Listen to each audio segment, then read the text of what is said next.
Welcome back, everybody. My name is All Funny Games. I stream every day on Twitch TV, and I also make fun little videos here on YouTube. Let's start about exploring the early time on Don't Starve Together. You just got into the game and you have no idea what you're doing, but you want to know exactly what you should be doing. Well, let's talk about that just a little bit. I'm going to do about a 3 or 4 part video about what I would do early game. Now, if you've completely missed out on a full year in Don't Starve Together, I have made a full guide on how to survive start to finish with literally walking you through every little bits and piece of an entire year of DST, as if I'm walking next to you the entire time. No cutscenes, no nothing. It's just a beginner guide explaining everything there is to know about surviving a year in Don't Starve Together. But nonetheless, this is what I would do in Don't Starve Together. And this has kind of been the normal thing that a lot of people have mentioned, and that is exploring the outside of the actual map. So going as far to the edge of each biome as you can. Now, some biomes you can ignore, for example, the swamps to my right. As you can see that there's some enemies over there that probably want to hurt you. So the swamps you could pretty much leave out if you really need to, but just be careful anyway, because there are some other things like spiders and other mobs that are out there that might try to attack you as well. So while you're going out and exploring, you're going to also want to grab yourself some twigs and some grass because you're going to need to make yourself a torch. Now, for the start anyways, if you have maybe 1 or 2 torches, you should be fine for quite a while, and maybe grab yourself some healing from killing some butterflies or so.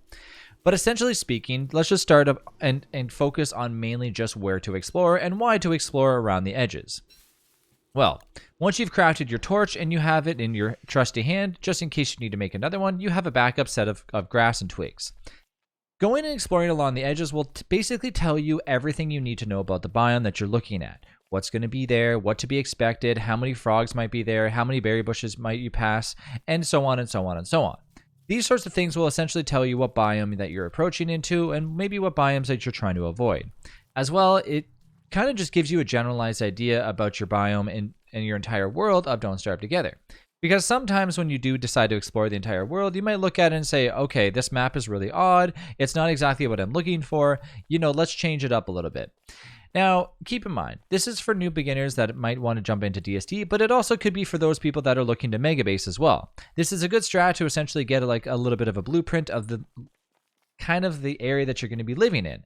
Now, what I like to do is once I'm done exploring everything and I've gone through the whole process, then of course I would set up camp after. And if you don't want to explore on the edge of the map, that's entirely up to you as well. You can essentially go right into building, but this is just a generalized idea that a lot of people have kind of adapted because it does actually do a good job at making sure that you are going to be basing exactly where you want to base.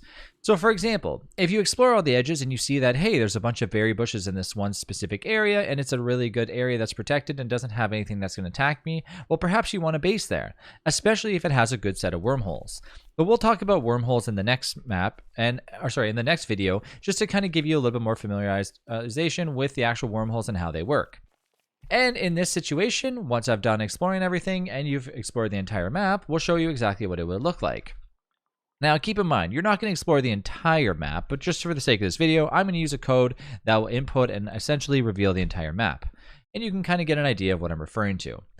So, if you've gotten this map and you said to yourself, look, as much as I like this map, it's not exactly what I'm looking for because now I have to go all the way over here, to go over here, and go over here. So it's more of a long map versus like a circle map with different type of branches coming off of it. So this map might not be for you, which you might end up deciding that you want to regenerate the world. But at least you've explored all the outskirts to actually realize, okay, we got the Deefly Desert here, right next to the Pig King. We have, the setting the stage right here. So there's a lot of different biomes kind of mismatched together, and that leaves everything over here potentially that you could get to by using a wormhole and some other stuff. So you may look at this and say, you know what, it's even not that bad. But for me specifically, once I'm done exploring all the outside of it, I would realize, I'm still missing a lot of biomes, traveling through the swamps, and then realizing that there's actually an entire more sets of biomes over in this area. I probably would regenerate the world because I'm not really keen on such a world like this. But like I said, to each their own, and everyone makes their own decisions on where they want to live in DST.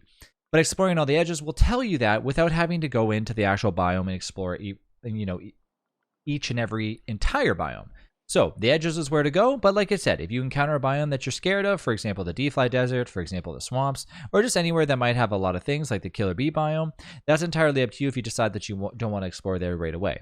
But the edges is a good strat to explore the world and Don't Starve Together. Thanks again for watching. I'll see you in the next one.